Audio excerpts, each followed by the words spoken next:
Well, I don't. Download it now Why do I need Audacity? to record your end of the conversation. Didn't sign up for this, Sarge. I set up a video recording on your computer, but not audio recording. Yeah, I don't have Audacity. Alright, well, now we get to wait for me to do that. Well, apparently, we are recording live on YouTube right now, so I'm going to go look at that, and don't say anything you don't want on YouTube. Fantastic.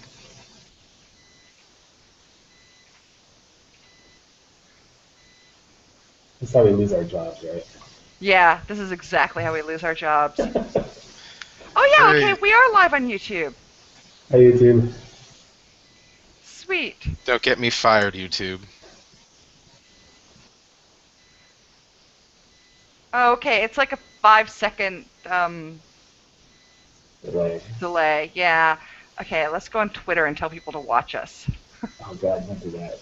Oh, that's exactly what we need. Let's do it. I'm all in, man. I am so all in. I have had 4 vodka shots so far this evening, and I'm feeling pretty good about it.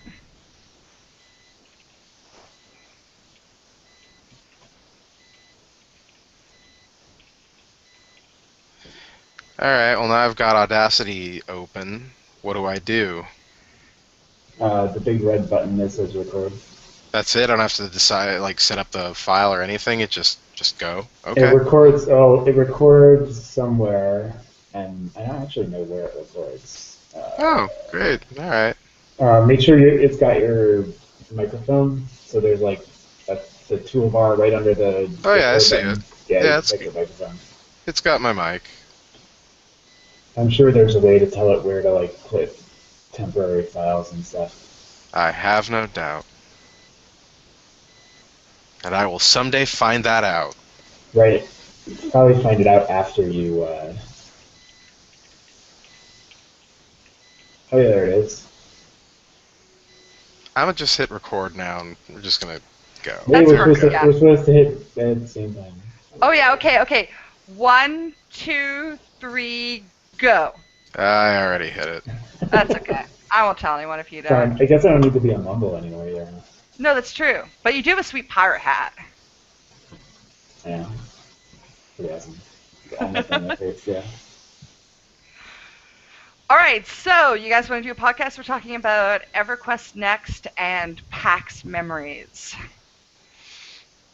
Are we? Yeah, we are. That's the rumor going around, man. That's what I've heard.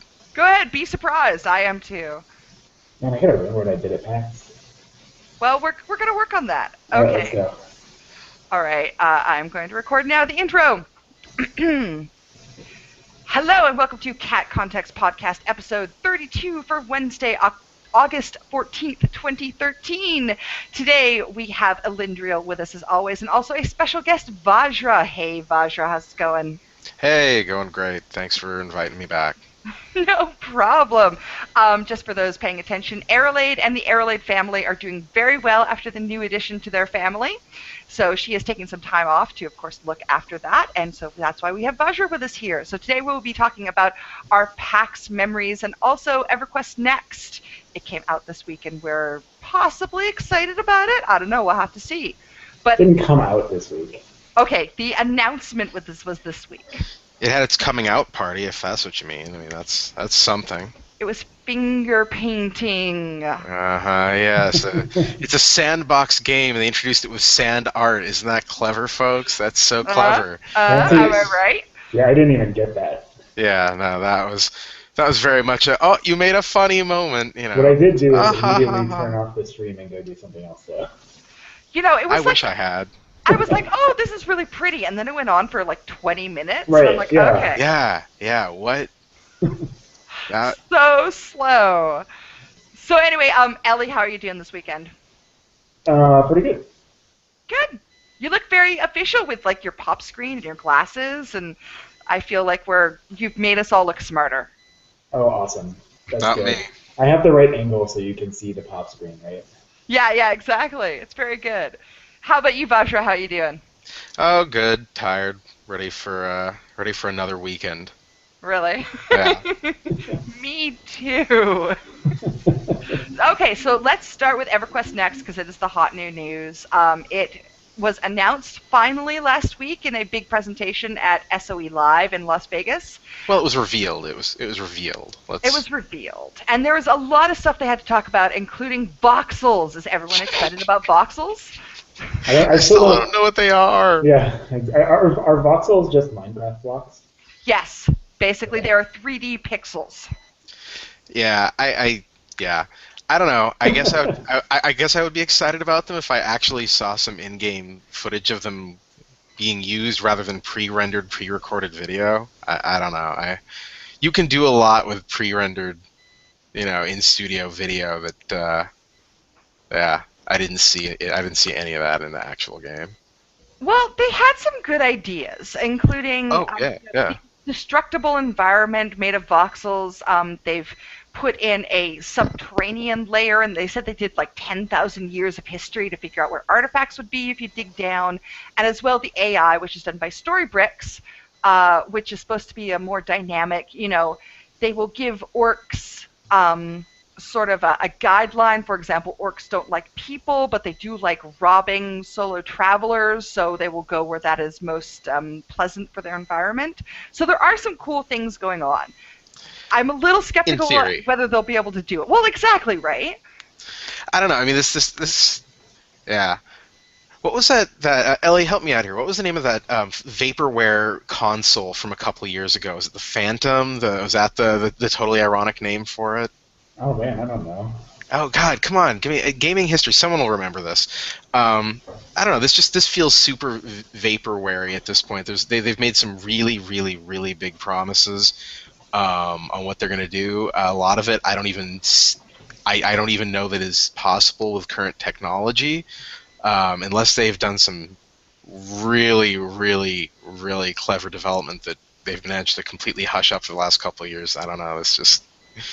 This feels like a pipe dream. And You I are want them to succeed more than anyone. Before anyone calls me a hater or wishing failure on them, I want EverQuest Next to succeed so bad, so badly. But why? I was a hardcore EQ and EQ2 goober. That's what I cut my teeth on in MMOs, and I really loved both of those games, and I really want EverQuest Next to be the next big thing. And the actual gameplay demo I saw is not. It looked like Guild Wars and WoW mashed up together. It was gruesome. It was not. It was not good. Really, I thought the gameplay demo was really good. I'm more concerned whether they can actually live up to all these promises. Like Sorry, they I say, should in screen. It's like, oh, they're very good, yeah. yeah. I was, they say that the world is going to heal over time, which is good because obviously everyone's going to blow giant holes and build giant dicks. I mean, let's be honest, that's what they're going to do. That's what I'd So, do. Yep. I mean, but if the world heals over time, that's not really a permanent change to the environment. No, Well, it is if they let you build buildings and stuff. until someone True. comes and blows that building up within an hour of your finishing it because they saw it and I mean, there's a Or reason I don't dicks. play Minecraft with other people. right, right. Right, yeah. Because the opportunities for trolling are so colossal. Yeah, I mean, Giant you swastika. spend hours and hours and hours building your thing, and then some guy's like, "Hey, I just released a fire monster in there. I hope you don't have any wood." Yeah, exactly. Or like, someone digs up through your floor, from a spider hatcher, and next time you log in, your house is full of giant spiders. Right, exactly. Shit like Yeah. that. So, Don't do that.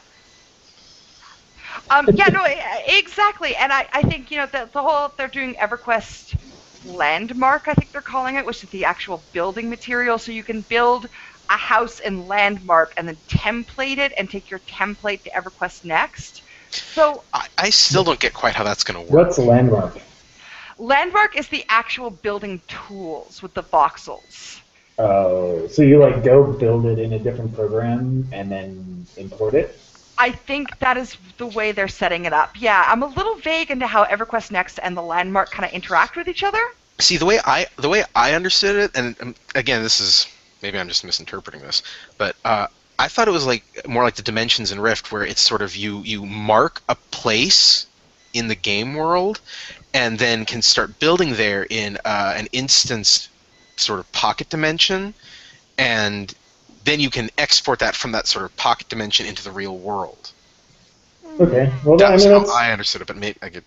Who knows? yeah. I think that it. I hope that it's actually an in-game sort of experience because building in another tool and then I mean building in a tool as long as the like communication and like there's an You can easy still way to chat. swap between what you're doing and yeah and playing with other people, then Yeah. that would work out. Otherwise, that's going to be I don't know. I mean, it's a lot like I want to say how I expect the Foundry is in that game Neverwinter. that none of us like. Yeah. The tool is like you go off and build your thing and everything's great and hooray, you built the tool. But that whole time you're sort of like off in your own little world doing that and not playing the game with other people. Um, Hopefully that changes or whatever. I mean, as long as you can swap between, if it's like Dimensions and Rift, like you can go work on your thing and still chat with people, and then just pop out, play for a while, and then pop back in when you're ready. Hmm. That'd be cool.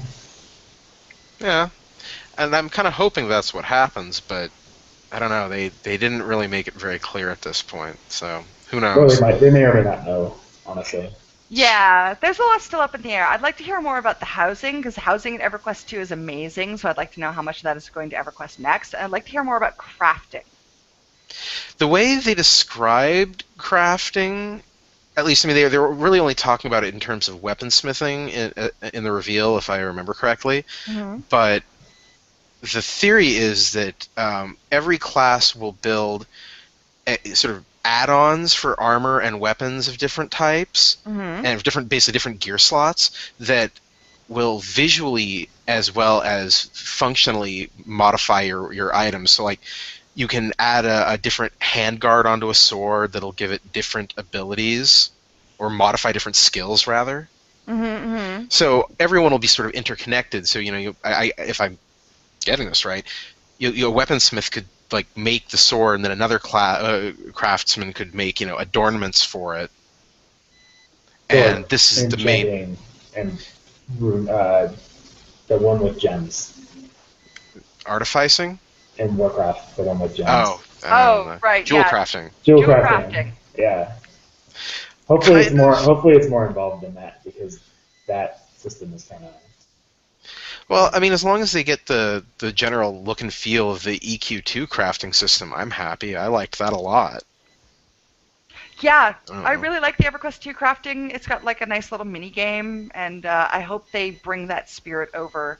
I can't see how they wouldn't. I mean, housing and crafting are like the pillars of EverQuest 2, so I'd be really surprised if they did a shoddy job of that with EverQuest Next. Well, I don't know. They might do a shoddy job. They might just not focus on that as much as some of their crazy pants new stuff, like story bricks and voxel blocks and whatever. Yeah, So but many it might voxels. if I it's know. already fun for people, they may or may not need to change it too much, right? I mean, like that might be the sort of thing that they sort of feel like they know how to do, so they spend more of their time with new stuff.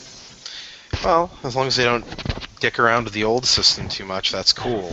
But if they just throw something in half baked, and I don't know. We'll see. We'll see. I have hopes. I have hopes. We'll see. Yeah, I mean, it sounds like they grabbed some of those technologies from indie games, right? They did, yeah. Yeah. Yeah, the AI is coming from Storybricks, and the voxel engine itself is coming from this guy who just decided to write a voxel engine. So that's pretty cool. God bless just the nerd community of the world. Yeah, I mean, There are people sitting around doing this stuff. this is also Awesome. one of the first times. Well, maybe not. It's one of the like public times. One of the first public times that I can recall, um, like a AAA title just hiring people out. I'm sure it happens all the time. Licensing indie games. Um, but I know lots of indie developers like go and cut their teeth on indie games and then go work at studios or bring over technology. But I don't know. Maybe it's just a good thing with all of the indie development that's going on right now. The stuff that's good gets incorporated into the stuff that has higher production values too, which is cool. Well, when they're more kind of utility style things like the story bricks, yeah, I definitely see that as the kind of the that's almost the way it's supposed to work. I think is they create these utilities, and the developers, the bigger developers, say, hey, that would work amazingly for Project X, and then either I think in this case I get the impression that did Sony just like hire the guy or just buy the rights to the software? Or are they just licensing it? I don't know. Because I mean, if they're just sort of scooping up smart people with good ideas, that's the heart of good business. My understanding is that Storybricks is still its own unique organization. They're just lending their technology to Everquest Next. That's like licensing. That's reasonable. Yeah. One of the muds I first cut my multiplayer gaming on. They actually did the same thing for the Star Wars Old Republic story. Decision Engine was all based out of work that they did. They were like gonna build an MMO, and eventually I think it became vaporware. But they sold their story building engine to several people, including Star Wars, which is pretty cool. So I mean, it's not new to like build tools and send them. It's just yeah. Well, I think it's really cool that the EverQuest people, Sony, are willing to go outside of their company to look for the technology to do what they want it to do. I think that actually bodes well for the game being different from most, because every MMO says it's going to be different. I mean, Guild Wars 2 was like, we're totally different, and they're not. Yeah, well. So I think that actually bringing in, indies and people who are burning the midnight oil, trying to make these technologies, that is really going to make them different. Yeah, well, smart people with good ideas. That's the core of the industry.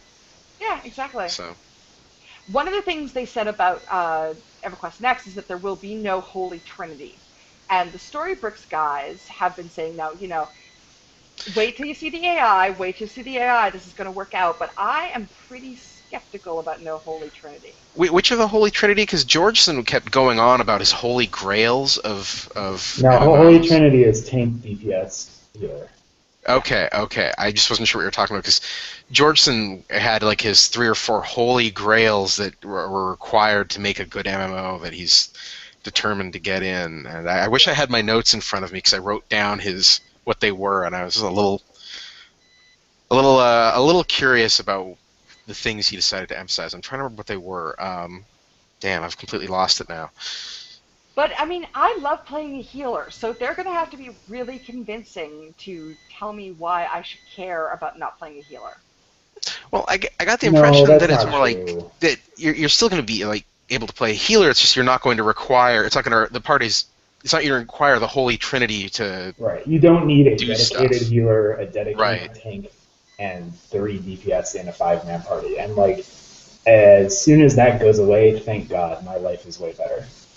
It's true. The days we have to. Yeah, you're wrong. You're shaking your head. I can see you now. You can't just shake your head. Damn it! Busted.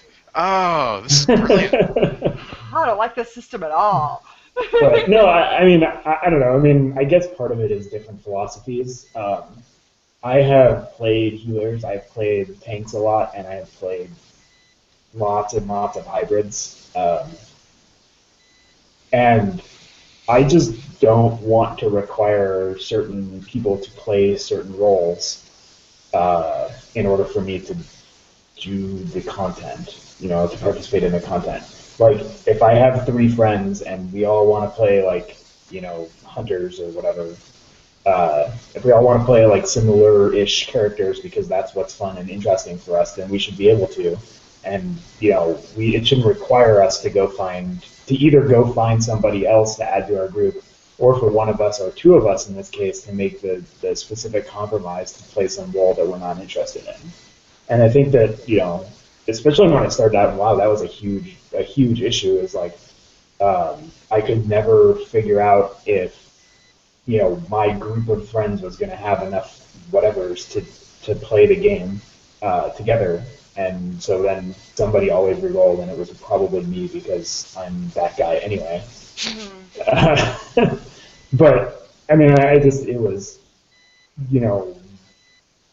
frustrating, and every time I go to an MMO, I want to play the class that I want to play and not worry about whether I'm going to be able to participate or not.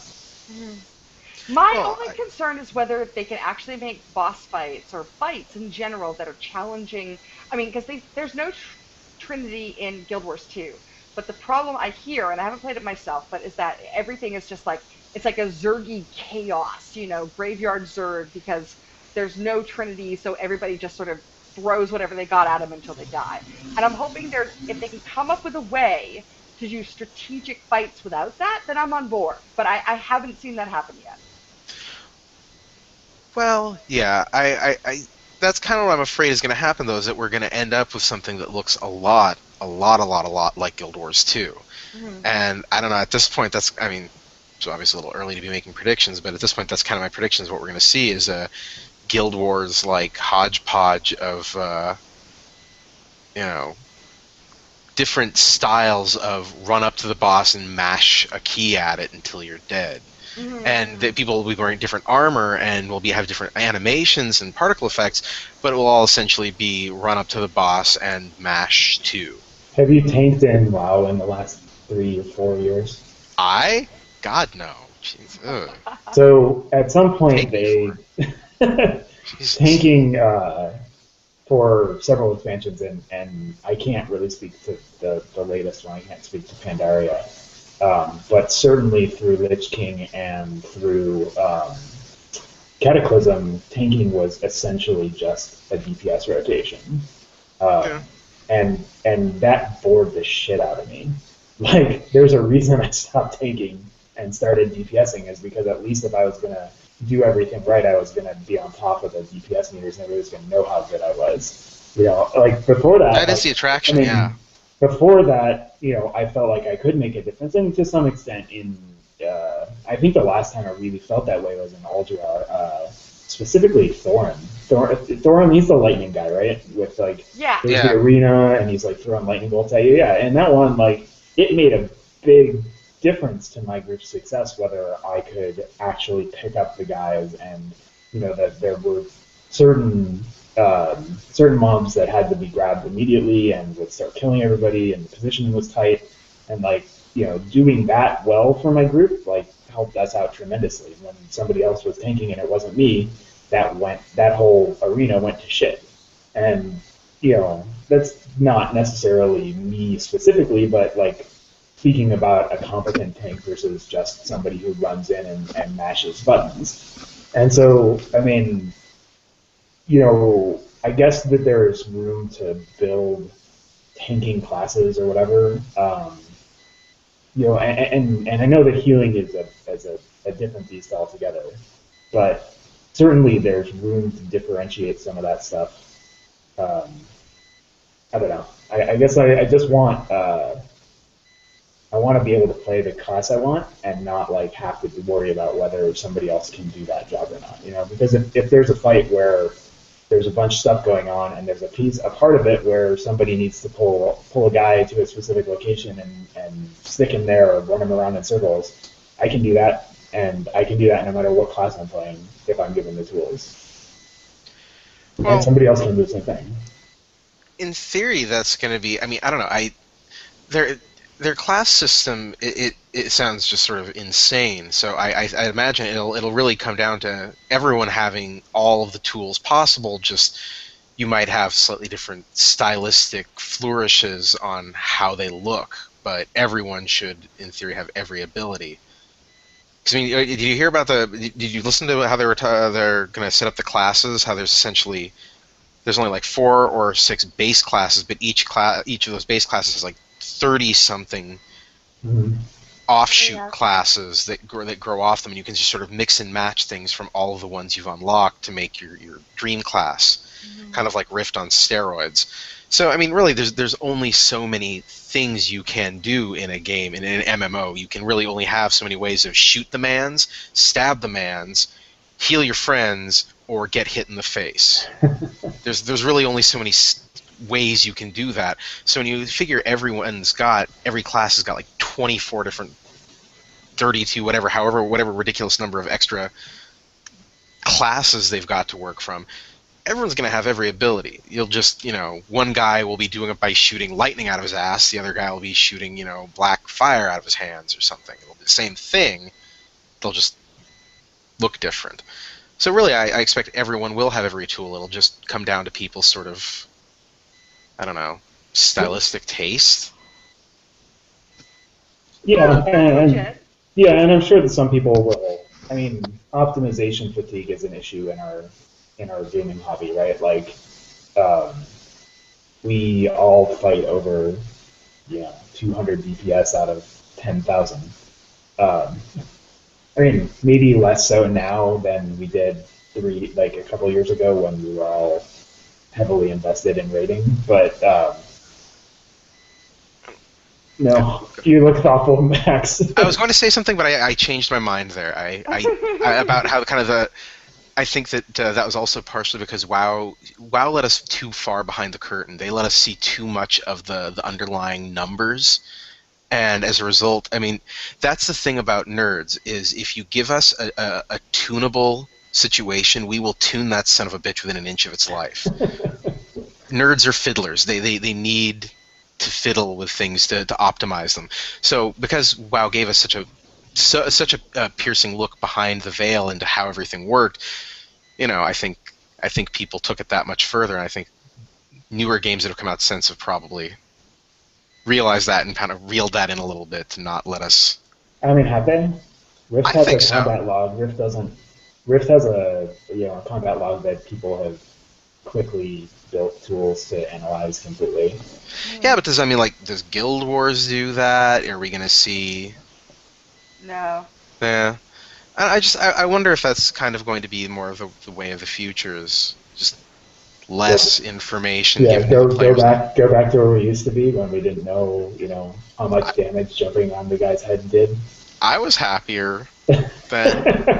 Yeah, me too. No, I think. Speaking for myself. Yeah, I mean, I'm a lot happier, in Warcraft right now as a level 24 hunter or paladin or whatever I am. I have 2 characters now. Here we go again. No, but so I'm a lot happier just pressing the buttons that seem like they're the right buttons rather than actively knowing that it's the right button. I mean, it just makes it's a lot more freeing for me to not really care. And that's part of the problem that I have when I go back to Rift right now, is that in order to get a playable character, I have to either start from the beginning. If we start from the beginning, it's okay. If you want to build your own spec, you just sort of pick the things that sound good, or one of the suggested paths. Everything else is there's a lot of buttons to configure, and then there's a lot of choices to make upfront with talents, and then there's a lot of buttons that come out of those talents, and then you have to spend tons and tons of time trying to optimize or trying to figure out what's intended, and then let alone the edge cases where the things that are intended are misleading. Well, that's always been, I think, Rift's one weak spot, is that they kind of throw you into the deep end information-wise with the classes very, very quickly, and just kind of leave you to figure out how to swim on your own. I know a number of people who have not made it through their introductory period with Rift just because the talent trees terrified them so very much. Yeah, I actually really liked them once I got into them. It's just if you are, it does not make for a casual experience. It does not make for a good casual experience. There's a very high learning curve to get past the leveling part. Once you've gotten through the leveling, you're pretty much expected to, by that point, know how to build your own class, essentially. But yeah, I don't know. Actually, when you think about it, Rift is almost a very good example of what I was talking about the kind of everyone being able to do everything just with different sort of particle effects on them. Mm-hmm. Yeah, they still haven't gotten to the point where everyone can do every single thing, but next expansion, they've already said they're going to do that. Yeah, well, next expansion, whenever 3.0 happens, that's I think that's not going to be for at least a year, but. Well, yeah, I'm not nearly up to date enough. I'll ask them when we get to PAX Yeah, that'll be a. They're like, hey guys. Yeah, I'm sure they're not going to get a lot of when's 3.0 questions. It's gonna Nobody be, will think to ask that question. yeah, no, that's bottom of my list. Just have to, track down Scott Hartman and corner him at the Rift Party and see how it goes. I actually want to make a sign with, give him like a big curly black head of hair and a big handlebar mustache. Make a sign that says "Welcome back, Scotter," and hold that up during the party.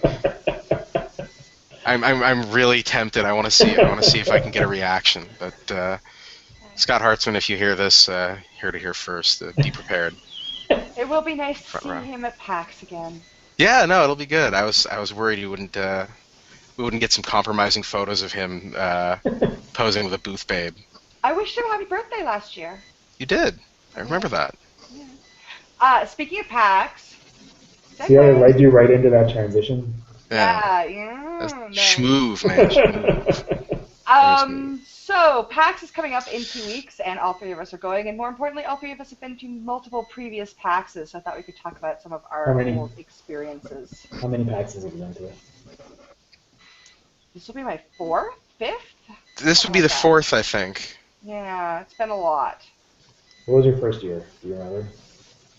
5 years ago. I missed one. The first PAX I went to, it was so unattended that I walked in on a Sunday because someone's like, you should go to this PAX thing, it's cool. And I just walked in and bought a pass on Sunday. I'm like, I don't need a pass for today, whatever.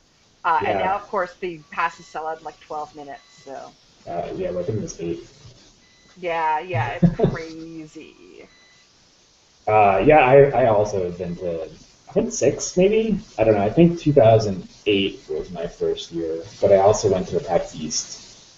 Oh, that's right, yeah. I What don't did you get find? that. Was there any difference between PAX West and PAX East in your mind? The I think accents. It was cold, it was in the middle of the winter. And like it was actually kind of weird, like, so the convention hall was across the street from, I think from either our hotel or maybe from the place with all the food. I can't really remember. I just remember there was like cold wind and I was in shorts and a t-shirt because the PAX, like the convention hall is still hot. And it was like, I mean, I grew up in Chicago, so I know what it's like in the winter. But, running across the street in shorts and a t-shirt when it's really cold out because I didn't want to carry my jacket around all day. That was pretty awesome. I think I went to the first PAX East, and it was really the hall was way too small for PAX, so it felt really crowded. I've heard that they've done a lot better, and I haven't been back yet. One of these years I'll go back. Cool. Yeah. So, Vajra, what stands out to you from like previous PAXes? Have you seen any celebrities? Celebrities at PAX. Well, I guess that depends on what tier of celebrity we're talking about. I mean, And also, I always wave to Total Biscuit. He never waves back though. He All right, never waves back. That counts. What does seeing mean? Yeah, really, it's. I once glimpsed Felicia Day from across a crowded room. Yeah, I've been to concerts where like all those guys show up. Yeah. Well, that's cool. That counts. Not really. Not really. That's like saying I went to the movies and oh my god, I saw Leonardo DiCaprio. All right, fair enough. Well, I saw Total Biscuit, and that's it for my celebrities. Honestly, I don't really go to PAX for the celebrities, but then I don't know how many celebrities, quote unquote, there really are. Although I will tell a funny story about kind of a celebrity related to PAX was the last year I went to BlizzCon, MC Frontalot inexplicably had been hired by Blizzard to basically do like sets between the big main stage, like reveals that they were doing. So he was kind of like he was on their main stage, but in between the big presentations, and he was being completely ignored. And at PAX, he's a bald, tiny god. Right. And it was really weird to see an equally sized crowd completely ignoring him, just shuffling by, ignoring him during his set. I recall that. Yeah. That was very weird. So Different one thing crowd. I'm going to miss this year is the BioShock Infinite booth, because I feel like my old PAX friends. The perennial Bioshock Infinite booth. Wait, I don't even remember. What was the Bioshock Infinite booth? Oh, it's been there for like the last 3 years, and it's gotten like smaller and smaller and weirder as the years go by, to the point where I actually thought the game would never come out. Wasn't it the first year they actually had like the giant songbird model bursting out of like the background with the girl dressed as Elizabeth like clutching its hand? You could have your picture taken with her.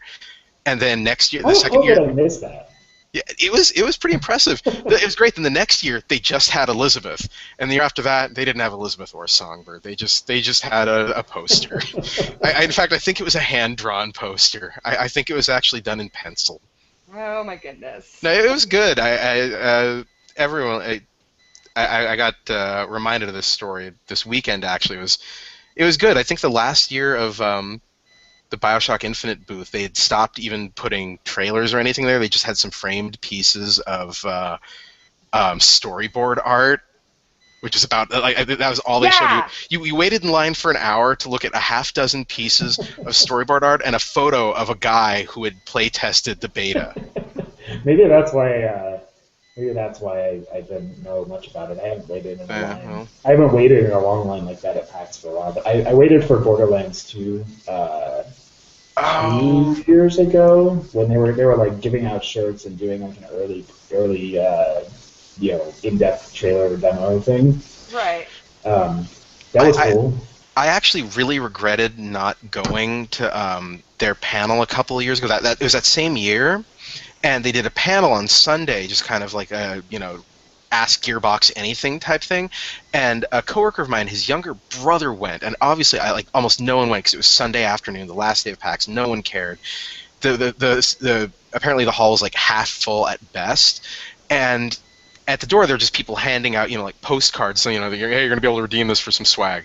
And apparently near the end of the Q&A, whoever's leading it got up and pulled a straight up Oprah Winfrey on the crowd and said, "Okay, guys, remember those cards you all got? Those are all good for a free copy of Borderlands 2." Yeah, my friend got that. And I remember hearing this the next day going, "Son of a bitch, I went for a burger when that happened. I could have had Borderlands 2 instead of a cheeseburger." Yeah, so I waited in line for the booth and I got a sweet Borderlands T-shirt.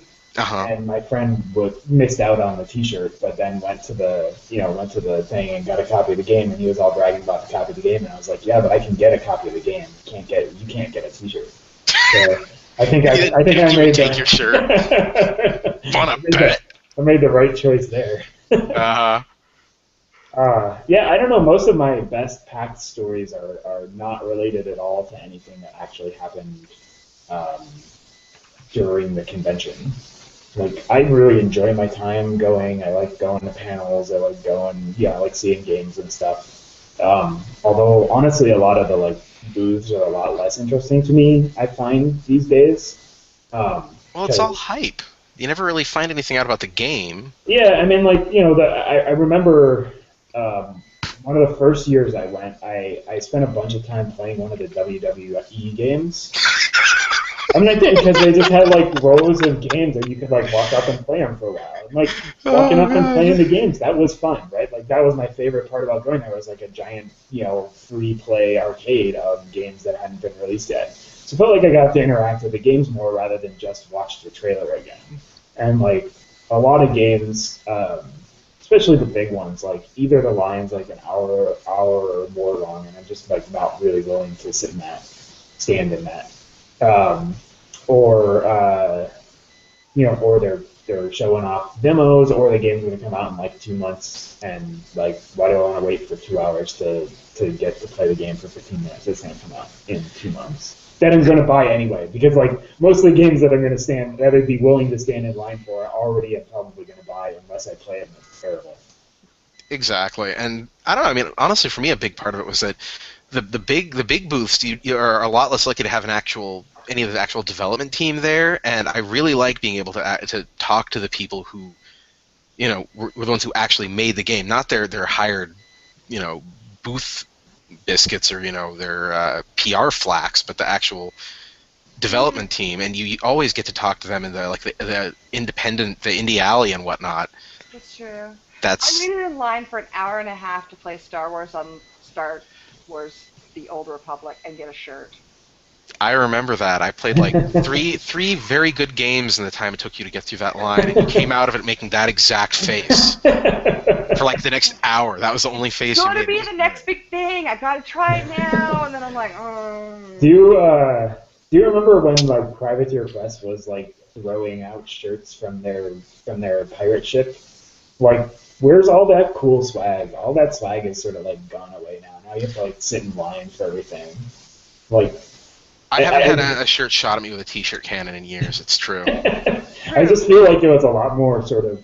I mean, now it's gotten big enough to the point where like I don't know. It just feels a lot more institutionalized. Yeah, exactly. It does. Exactly. It very much so. Yeah. Yeah, I mean, I stood and talked to the Torchlight developers before Torchlight 1 came out, when nobody knew about Torchlight, for probably 45 minutes, and the guys were just like geeking out and like breaking the developer console out and like doing all sorts of stuff, and just be like, yeah, this thing's awesome. Remember, like, you can do all this thing. Look at this really cool thing we implemented. It was like the weekend, and we were like, oh, this is pretty sweet. They're gonna do this, and like, that sort of enthusiasm, like you said. I mean, like talking to, the marketing reps is a lot less interesting to me, and I shouldn't say that if I ever want to actually have a conversation with a marketing rep.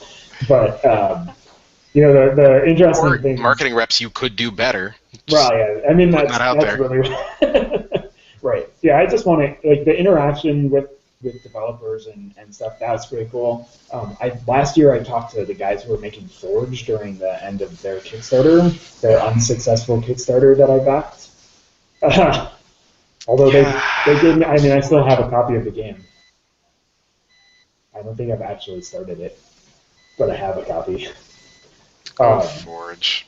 But it was cool. I mean, it was promising. I talked to the guys, like talking to the developers was fun. That is the most interesting part of going to PAX from a industry perspective. The rest of it is like I literally have friends that I've met at PAX and only see and talk to at PAX, and so I very much want to go every year just so I can see those people. That's my favorite part by far.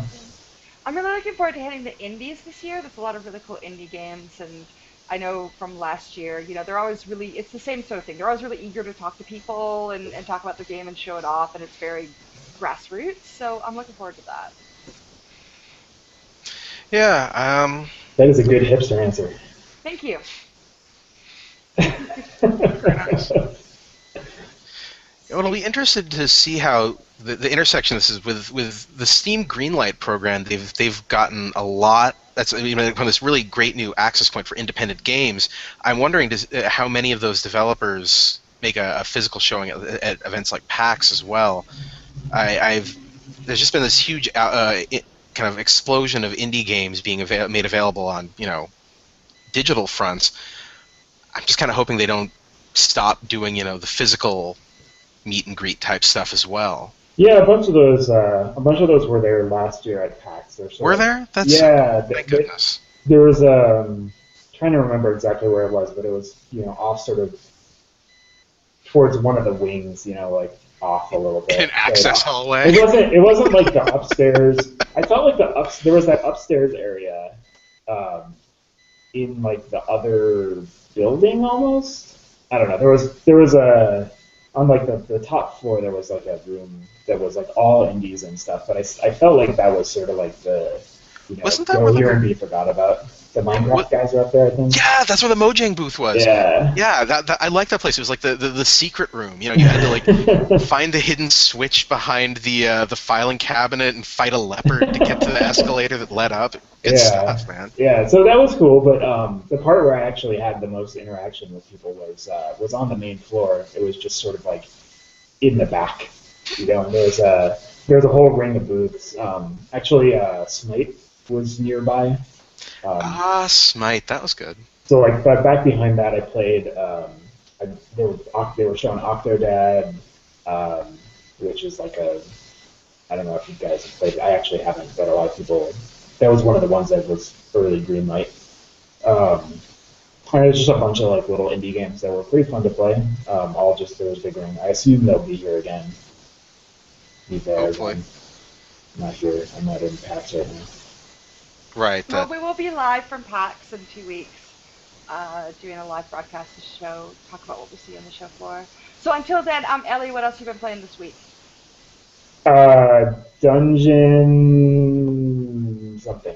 What's it called? Uh-huh. Dungeon thing. Dungeon Robber. Dungeon Robber. I liked So- my name better. Robber. Have you guys heard of Dungeon Robber? I know you guys have because I've told you about it. I don't think so. Yeah, I totally have. The Okay. Dungeon Robber is Oh, okay. it's sort of the offshoot of a Kickstarter project. I think to make random dungeons for like D&D pen and paper games. And the guy took all of the first edition. Apparently, in one of the first edition books of probably the Dungeon Master Guide, there's like some big chart where you can create a random on-the-fly dungeon crawl instance. And he, just by rolling, and then you like, it tells you what's in the room and it tells you how many exits and everything. And Yeah. so he built into a Flash game the entirety of that. He was, part of his Kickstarter was like a huge infographic wall chart, with illustrations on this dungeon. And he basically built a little roguelike into Flash, and it's pretty fun. It's kind of repetitive, but it's fun. Cool. I also played some WoW. We talked about that. We've been doing Liore, you played WoW too. You I can't did, even I say did. no. I did. Shaking my head. Madre's a fool out there. Standing You can in take it by both judgment. of us. Well, we've started up a group to run instances every week or so, and level up as kind of a team, although we're already getting separated by East Coast and West Coast. So we'll see how much longer it lasts. So we've run 2 weeks in a row. The group is up to Nomlergon this week, I think, and it's kind of fun to like play with people again. That's the most fun about it. It's like I kind of wish it wasn't WoW sometimes. Yeah. A lot of stuff has changed, but it's still WoW. The only good thing is that we're playing on the Horde, which is where I've always wanted to play and never been able to. I've never found a group. I've never found a group on the Horde, and this is the first consistent group on the Horde. So that's good.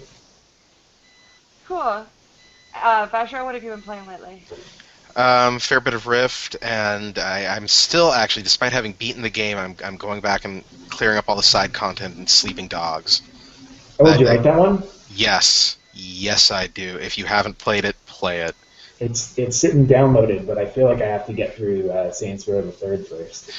You probably should, because the ending of Saints Row is completely worth the time and effort, and yeah. Saints Row is probably the better game of the two overall, but Sleeping Dogs was a lot better than I expected it to be. The combat and really the hand-to-hand combat and the driving are way better than this game probably should have had, or maybe the rest of the game just sort of lagged behind that. I don't know, but the story is amazing. It feels very much like playing the lead in a Johnny To triad drama. It's sort of like what was the name of that John Woo video game that was basically a hard-boiled movie? Do you remember what that was called? Yeah, it was a couple of years ago. I think it had an appropriate John Woo-ish name. But basically, it was intended to be sort of like playing a Chow Yun-Fat action movie as a video game. This was very much a triad drama as a game. It was really good. Stranglehold? Was it Stranglehold. Thank you. There you go. Oh man, I just looked it up, and the cover has a guy leaping backwards with crossed arms, shooting two pistols while bullets are flying. So that's basically every John Woo movie ever. Yeah. In Sleeping Dogs, you can dive in slow motion, mind you, out of a moving car, pull a gun out, and shoot your own out-of-control empty car in the gas tank and blow it up and use it as a flying, burning missile at people. I have done this on multiple occasions. I want to play. That sounds like the stuff I did in Just Cause. Oh, Yeah. God. Speaking of Just Cause, I guess because I own Just Cause too, I started Sleeping Dogs with a Rico costume, complete nice. with the grappling hook thing and the leather vest and kind of like just the whole leather daddy outfit he's got. That's awesome. Which is really weird looking. It's a little odd looking on Wei Shen, your character in Sleeping Dogs, running around Hong Kong dressed like I don't know, some sort of Indiana Jones leather daddy. It's a little weird. Oh, weird. Well, I love Just Cause too, so I hope they make a third one. Oh, they will. They will. I think that's actually already in development, but that was too good a formula to not make more. It's just such dumb, easy fun. Yeah. Kind of like me. I finished Saints Row 3 in the last couple of weeks. Boy, did you. With Baja. Preparing to play Saints Row 4 when it's out on August 20th. The inauguration station, which is what they're calling their character creator, is out right now for free, so you can create your president, which is pretty cool. So I've got that, and just basically Rift and WoW. That's right. Can't get away from that. I know, but it's the people. Like 15 of our guildies show up, and I have to be there. I know, right? It's exactly it. I think we all feel that way, which is kind of weird. Why are we? I don't know. To be fair, I was playing WoW before again, and I'm still sort of slowly leveling up another person, just because it is kind of fun to play a game that I know pretty well, but is a little bit different than last time I played. Mm-hmm. But if these people had chosen to go play, I don't know if everybody had been like, let's figure out how to play Guild Wars 2 or some other game that I hadn't played already, I probably would be even happier. Yeah, for sure. But that's about it. And I'm looking forward to PAX in a couple weeks. So we will be back in roughly 2 weeks. We have to set an exact time and day, so watch our Twitter. We do have a Twitter. It's @CatContact. It's 3 weeks, by the way. 3 weeks? We'll Details, 3 weeks. Whatever. Look, I don't know, man. 2 to 3 weeks. Between 2 and maybe we'll be back in 2 weeks and 3 weeks. That's right. Who can say? I might be the champion of Grand Prix Oakland by then. Nice. The magic. Oh, that's right. You're going to be the magic champion. Yeah. Nice. I'm not, but I'm going to try. No, hey, trying is half the battle. Well, that's cool. And Vajra and I will be doing our Saints Row 4 Let's Play starting probably August 21st, so keep an eye on the YouTube for that. Why are you waiting a day? Sorry? Why are you waiting a day? I was giving us a day of grace period, but fine. August 20th, fine. We will be there, and we will be saving the world from aliens as our awesome kick-ass presidents. You can check out the podcast, Cat Context Podcast, LioreBlog.com. And, yeah, we're on Twitter, we're on Facebook, we're on all those places, so check us out. That's about it. You guys have any closing remarks? Not at this point. I'll have more to say once we get a little closer to PAX, I imagine. I'll have a lot more obscenities to shout. All right, yeah. awesome. To be continued. Airlaid, if you're listening, congratulations. Yay. Good job, Arrow. Come back. Yes. We don't want to have to talk to Badger anymore. No. Like a bad penny. Badger, thank you very much for coming on. Always a pleasure. And Ellie, thank you for coming on. Yep, absolutely. All right, that's it. Thanks for listening, folks. We will be back at some undetermined period of time to talk more about video games. Bye. Bye.